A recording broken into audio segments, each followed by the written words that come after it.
They ride like kings and carry the kind of reputation that clears streets, but even the mighty Hells Angels have crossed paths with crews that don't back down and don't play fair. From Gerard Tobin, executed on a British highway by 7 members of the rival Outlaws gang, to Louis Linda Nielsen, killed when an anti-tank rocket obliterated a Copenhagen clubhouse, these 8 members learned the hard way that no patch, no Harley, and no reputation can save you when you mess with the wrong gang.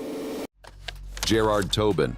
On August 12, 2007, 35-year-old Gerard Tobin was riding his Harley-Davidson motorcycle on the M40 motorway near Leamington Spa in the United Kingdom. He was returning home from the Bulldog Bash, a popular 4-day biker festival held at an airfield in Warwickshire. As a mechanic from Mottingham in southeast London, Tobin was also a full-patch member of the Hells Angels, a fact that would ultimately cost him his life. What happened next was described by prosecutors as a thoroughly cold-blooded business. Tobin was pursued at speeds up to 90 miles per hour by members of a rival gang. A single bullet struck the back of his head, while a second shot hit his rear tire, likely to ensure he crashed. The attack was over in seconds, but it had been meticulously planned for days. The perpetrators were members of the South Warwickshire chapter of the Outlaws Motorcycle Club, one of the Hells Angels' most bitter rivals. This wasn't a chance encounter. It was a calculated assassination, what investigators would later call a military-style operation. 7 Outlaws members were involved in the killing: Sean Creighton, Simon Turner, Dane Garside, Dean Taylor, Malcolm Bull, Carl Garside, and Ian Cameron. The group had conducted reconnaissance of the festival area, targeting Tobin specifically because of his Hells Angels membership. After the murder, they fled in a vehicle that was later found burnt out, destroying potential forensic evidence. Despite this precaution, all 7 men were eventually identified, arrested, and brought to trial. The Birmingham Crown Court proceedings were tense, with over 100 Outlaws members gathering outside during hearings, some masked and taunting armed police. After a 6-week trial, all 7 men were convicted. Sean Creighton had already pleaded guilty to murder, while the others were found guilty by the jury. On November 28, 2008, all 7 received life sentences with minimum tariffs totaling 191 years. If you think Gerard Tobin's execution on a British highway represents the extreme lengths rival gangs will go to eliminate Hells Angels members, wait until you hear about the military-grade weapon deployed against Louis Lynn Nielsen in the heart of Copenhagen.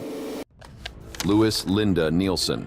The evening of October 6, 1996, was supposed to be a celebration for the Hells Angels in Copenhagen, Denmark. Around 150 members from Denmark and Sweden had gathered at their clubhouse on Tittengade for what they called the Viking Party. By 3:05 a.m., the gathering would turn into a scene of carnage and death. Louis Linda Nielsen, a 39-year-old prospective Hells Angels member, was among those in attendance. As the party continued into the early morning hours, no one inside suspected that they were being targeted in what would become one of the deadliest incidents in the Great Nordic Biker War. Suddenly, without warning, a rocket-propelled grenade struck the clubhouse. The weapon was no ordinary firearm, but a Carl Gustaf M384mm recoilless multi-purpose rifle, a military-grade anti-tank weapon stolen from a Swedish army depot in Malmö 2 years earlier. The explosion was devastating. Nielsen was killed instantly. Also among the dead was 29-year-old Jana Krohn, a single mother with no gang affiliations who had attended the party out of curiosity. Her death marked the first civilian casualty in the biker war, amplifying public outrage. 19 others were injured, including Christian Middelbo, the Hells Angels Denmark national president. The attack was the work of Niels Poulsen, a prospect for the rival Bandidos motorcycle club. Poulsen had military anti-tank training and used it to deadly effect that night. A second unfired grenade was later found on the rooftop from which the attack was launched. The use of such a powerful weapon represented a shocking escalation in the Great Nordic Biker War, a violent conflict that raged from 1994 to 1997 between the Hells Angels and Bandidos across Scandinavia and Finland. The war was driven by territorial disputes over the drug trade and personal feuds within the biker subculture. After initial suspicion fell on another Bandidos member, Mickey Borgfjord Larsen, police ultimately arrested Poulsen on November 19, 1996, upon his return from France. Evidence against him included DNA from blood on a balaclava found near the scene and a distinctive scar under his eye caused by firing the weapon. On March 13, 1998, Poulsen was convicted and sentenced to life imprisonment. He would remain behind bars until December 2015, the last gang member imprisoned for crimes committed during the Biker War. The attack had immediate political repercussions. Danish Prime Minister Poul Nyrup Rasmussen called it abominable, and just 9 days later, on October 15, 1996, the Danish government passed the Rockerloven, Rocker Law, granting police expanded powers to combat gang activities. While the Copenhagen rocket attack shocked Denmark with its unprecedented fire firepower, just 3 months later, the Nordic biker war would claim another victim in Kim Thriso Svensson, whose journey from sports coach to market man shows how quickly the outlaw biker lifestyle can turn deadly.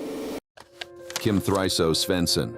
Before Kim Thriso Svensson became associated with the Hells Angels, he was known in Denmark for his involvement in handball. From the age of 8, he played the sport, eventually becoming a youth leader and referee. His life seemed set on a positive path until a restaurant brawl changed everything. After the altercation, Svensson received a 30-day prison sentence. The conviction cost him his roles in handball, stripping away his social circle and sense of purpose. His family later suggested this loss was a pivotal moment, pushing him toward the Hells Angels motorcycle club. By his mid-20s, Svensson had become a full member, immersed in the biker subculture during a period of intense gang rivalries. On January 10, 1997, 26-year-old Svensson was driving an Audi through Vejgaard, a neighborhood in Aalborg, Denmark. Despite wearing a protective vest, an indication he was aware of potential threats, Svensson was vulnerable. Unknown attackers in a dark BMW fired 3 shots at his vehicle. The bullets found their mark, and Svensson lost control of his car, which crashed into a streetlight and overturned. A passenger in Svensson's vehicle survived the attack. This wasn't the first attempt on Svensson's life. In September 1996, a bomb had been placed under his car in Aalborg, but was discovered before it could detonate. The earlier incident highlights that Svensson was a marked man, targeted repeatedly during the Great Nordic Biker War. The timing of Svensson's murder is significant. It occurred during the height of the Great Nordic Biker War, 1994 to 1997, a violent conflict between the Hells Angels and the Bandidos that engulfed Denmark, Sweden, Norway, and Finland. The war was driven by territorial disputes over the drug trade, with both clubs seeking dominance in the lucrative narcotics market across Scandinavia. After Svensson's death, Danish police arrested 11 Bandidos members, 10 men and 1 woman. The dark BMW used in the attack was recovered, and 4 suspects were linked to the vehicle. However, the evidence was deemed insufficient, and the case was dropped. To this day, Svensson's murder remains unsolved. As Kim Thriso Svensson's mother continues to seek closure decades after his murder, it's worth looking back at one of the earliest high-profile Hells Angels casualties, Jeffrey Groover Coffey, whose 1971 death in Cleveland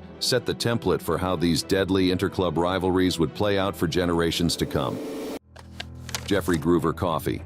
In the volatile world of motorcycle gangs in the early 1970s, Jeffrey Groover Coffey represented the new generation of Hells Angels. Born in 1948, Coffey was just 23 years old and a member of the New York City chapter when events in Cleveland, Ohio would cut his life short. On March 6, 1971, a motorcycle trade show was being held at the Polish Women's Hall in downtown Cleveland. What happened next would go down in biker history as one of the deadliest brawls between rival gangs. The Hells Angels, with members from chapters in Ohio, New York, Massachusetts, and California, including Coffey, came face-to-face with their rivals, the Breed. According to some reports, the Hells Angels had been tipped off by a policeman about a planned attack by the Breed and decided to strike first. The Breed, however, later claimed they were attending the event unarmed as ordered by their chapter officers, suggesting they were caught off guard. Whatever the truth, what followed was chaos. The brawl escalated rapidly, with weapons including knives, chains, and clubs being wielded by over 100 bikers on each side.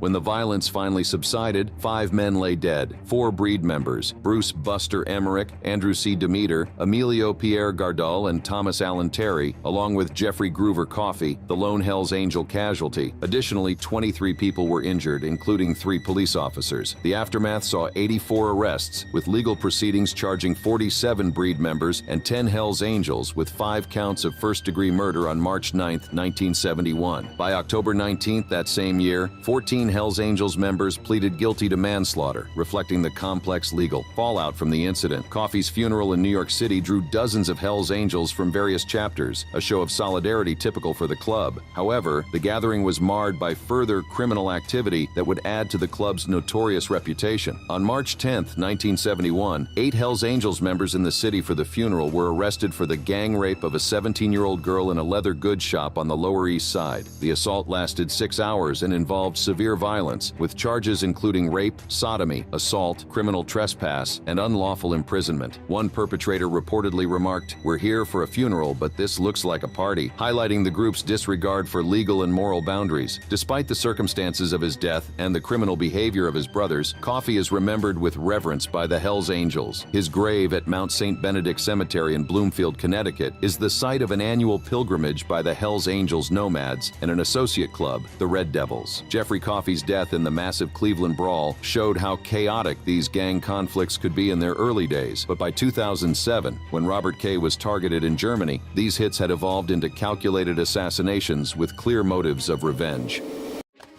Robert K. On May 23, 2007, at approximately 8:15 a.m., a normal business day was beginning at a Harley-Davidson shop in Ibbenbüren, Germany. The shop's owner, 47-year-old Robert K., also known as the road captain of the Hells Angels Bremen chapter, was going about his morning routine. What happened next would send shockwaves through Germany's biker community and highlight the bloody nature of the Hells Angels Bandidos rivalry that had been simmering across the country. Two armed men entered Robert K.'s office. They beat him and then opened fire. The first shot struck his arm, and as he attempted to flee to his workshop, additional shots were fired. Despite efforts by an emergency doctor called to the scene, Robert K. could not be saved. He collapsed in his workshop and died from his wounds. The killers were identified as Heino B., 48, the former president of the Bremen Bandidos chapter, and Thomas K., 36, another Bandidos member. Their attack wasn't random. It was calculated revenge for an incident that had occurred more than a year earlier. In March 2006, Heino B. had been attacked at the Bandidos clubhouse in Stur, Niedersachsen. Approximately 14 Hells Angels members beat him with baseball bats, leaving him severely injured and nearly dead. This assault was a significant motivator for the Bandidos' retaliation against Robert K., who was targeted as a prominent Hells Angels figure in the region. The investigation uncovered evidence including mobile phone records, a black van linked to Heino Bieber's wife, and matching ammunition found at the crime scene. A key witness, Rolf D., a former Bandidos treasurer from Munster who had left the gang after embezzling funds, provided crucial testimony during the trial. His cooperation broke the gang's code of silence, making him a target for retaliation. The trial began on December 17, 2007, at the Landgericht Münster under stringent security measures due to the risk of gang-related violence. On the first day, riots broke out between Hells Angels and Bandidos members, resulting in injuries. The proceedings required extensive security, including armed police, helicopters, and armored vehicles. The presence of both gangs' members in Munster led to a significant police operation, underscoring the volatile nature of the conflict. Despite the defendants' refusal to cooperate, Heino B. and Thomas K. were convicted of joint murder on June 11, 2008, and sentenced to life imprisonment. The court recognized the planned and deliberate nature of the killing, rejecting any claims of spontaneity or self-defense. Robert K.'s murder was part of a broader conflict between the Hells Angels and Bandidos that has flared up periodically across Europe since the 1990s. The execution of Robert K. in his own motorcycle shop demonstrated the Bandidos' willingness to strike at the heart of Hells Angels territory. But when Michael Deabata Schulde was gunned down outside a gym in 2019, it revealed how these conflicts had evolved beyond just rival motorcycle clubs to include complex networks of organized crime. Michael Deabata Schulde. In the cool, early spring of 2019, Michael Deabata Schulde, a 32-year-old full-patch member of the Hells Angels Niagara chapter, had just finished a workout at Hoff Boxing Gym in Mississauga, Ontario. Known as Diaz to his associates, Deabata Schulde was a father of two and worked as a debt collector for the notorious motorcycle club. What he didn't know as he left the gym on March 11, 2019, was that he was being watched. As he walked through the parking lot of the busy strip mall at 700 Dundas Street, near Cawthra Road, his killers were waiting. In broad daylight, Deabata Schulde was shot 6 times at close range. The attack was swift, deliberate, and fatal. No bystanders were harmed, but the message was clear. This was a professional hit, a targeted assassination. What makes this case particularly interesting is that Deabata Schulde was under active surveillance by the Ontario Provincial Police, OPP, as part of Project Hobart, an investigation into an illegal gambling ring. This surveillance inadvertently captured video footage of the murder, which would later play a crucial role in the trial. The killers were quickly identified as coming from Montreal, Quebec. 4 men were accused: Markins Vilma, 28, Brandon Reyes, 24, Joseph Pallotta, 38, and Mark Issa El Khoury. All had ties to organized crime, with Vilma and Reyes having extensive criminal histories. Vilma's past was particularly notable. He had previous charges for attempted murder, later dropped, cocaine trafficking, firearms offenses, and had been on probation for threatening a man. He was believed to be a member of organized crime, with past ties to the Rough Riders street gang, which was supported by the Hells Angels. Reyes also had a troubled history. He had been arrested in 2014 as a suspect in a series of armed robberies in Montreal and had pleaded guilty to several charges in 2017, receiving a 6-year sentence. At the time of Diabata Schulde's murder, he was using a false name and had only 14 months left to serve on his previous sentence. The trial began in Brampton, Ontario in October 2021. The prosecution argued that the men acted as a team with the sole goal of murder, describing it as a planned and deliberate act. Defense lawyers claimed there was no evidence of any connection or animosity between any of the defendants and the deceased, questioning why they would want to kill him. In January 2022, a Brampton jury convicted Vilmi, Reyes, and Pallotta of first-degree murder, while El Khoury was acquitted. Each convicted individual received a mandatory sentence of life imprisonment with no chance of parole for 25 years. While no explicit motive was confirmed during the trial, Diabata Schulde's role as a debt collector suggests the killing was related to his criminal activities. The involvement of Vilmi and Reyes, with ties to organized crime and the Rough Riders, supports the theory of a rival gang being responsible. Michael Diabata Schulde had no chance against the professional hitmen who executed him in broad daylight, but remarkably, when Robert Barletta faced a similar ambush just a year later, fate would deliver a very different outcome. Robert Barletta, known as the Teflon Biker for his ability to avoid charges in numerous legal battles, Robert Barletta was no stranger to walking a dangerous line. As the founder of the London, Ontario chapter of the Hells Angels and a high-ranking member of the organization, the 50-year-old had made plenty of enemies during his career in the criminal underworld. On March 30th, 2020, those enemies made their move. At approximately 7:30 p.m., Barletta was walking up to a red brick home on Ontario Street in Toronto's Cabbagetown neighborhood. Surveillance footage shows him passing a black Audi that had been parked for nearly 4 hours with its engine running and headlights on. As Barletta approached the house, wearing white sneakers, gray pants, a gray long-sleeve shirt, and a black baseball cap, 2 armed men emerged from the vehicle. The first shooter came from the passenger seat, firing 4 shots from the sidewalk with guns in both hands. The second emerged from the rear passenger side, firing a burst from the street. In total, nearly 20 shots were fired at Barletta. What happened next was nothing short of miraculous. Every single shot missed. Despite the volume of gunfire directed at him, Barletta escaped completely unharmed. The only damage was to a nearby building hit by stray bullets. The attackers fled in the black Audi, and Toronto police responded to the scene. The timing of this attempted assassination is crucial to understanding the motive. It occurred shortly after Barletta's arrest on December 13, 2019, as part of Operation Hobart, a joint investigation by the Ontario Provincial Police, OPP, and other agencies targeting an illegal offshore gambling enterprise. Barletta had been released on bail earlier in 2020 and faced multiple charges, including bookmaking, laundering proceeds of crime, fraud over $5,000, and commission of an offense for a criminal organization. On July 30, 2020, additional charges were laid against him and 7 others, with police seizing $24 million in assets, bringing the total charges against Barletta to 15. Crime experts speculated about the identity and motivation of the would-be killers. James Dubrow, a crime author, suggested that the triggermen were likely hired guns from street gangs, indicating Barletta had serious rivals. Author Yves Levine proposed a more troubling possibility that there might have been an internal leak, pointing to potential conflicts within the Hells Angels organization itself. Toronto police have kept details of the investigation confidential, with no public updates since 2020. The lack of arrests and the absence of a media release suggest challenges in identifying the perpetrators, possibly due to the secretive nature of motorcycle club activities and the involvement of professional hitmen. Barletta's history includes other incidents that suggest ongoing threats to his life. On August 15, 2023, a home outside Montreal that Barletta reportedly rented was destroyed by suspected arson, marking at least the 3rd such incident connected to him in recent years. This pattern of arson and violence underscores the volatile environment surrounding his activities. The attempted murder of Robert Barletta highlights the dangerous reality for high-profile members of outlaw motorcycle clubs, particularly those involved in lucrative criminal enterprises. Despite his nickname as the Teflon Biker, his luck in avoiding both legal consequences and assassination attempts may eventually run out, as it does for many in his position. The fact that Barletta survived an attack where nearly 20 shots were fired at him from close range has added to his mystique within criminal circles. Robert Barletta's miraculous escape from 20 bullets reminds us that sometimes even the most carefully planned hits go wrong, but for Gordon Douglas Kendall and Jeffrey Ronald Ivins, venturing into Mexican cartel territory proved that some environments are deadly even for members of the world's most notorious motorcycle club. Gordon Douglas Kendall and Jeffrey Ronald Ivins.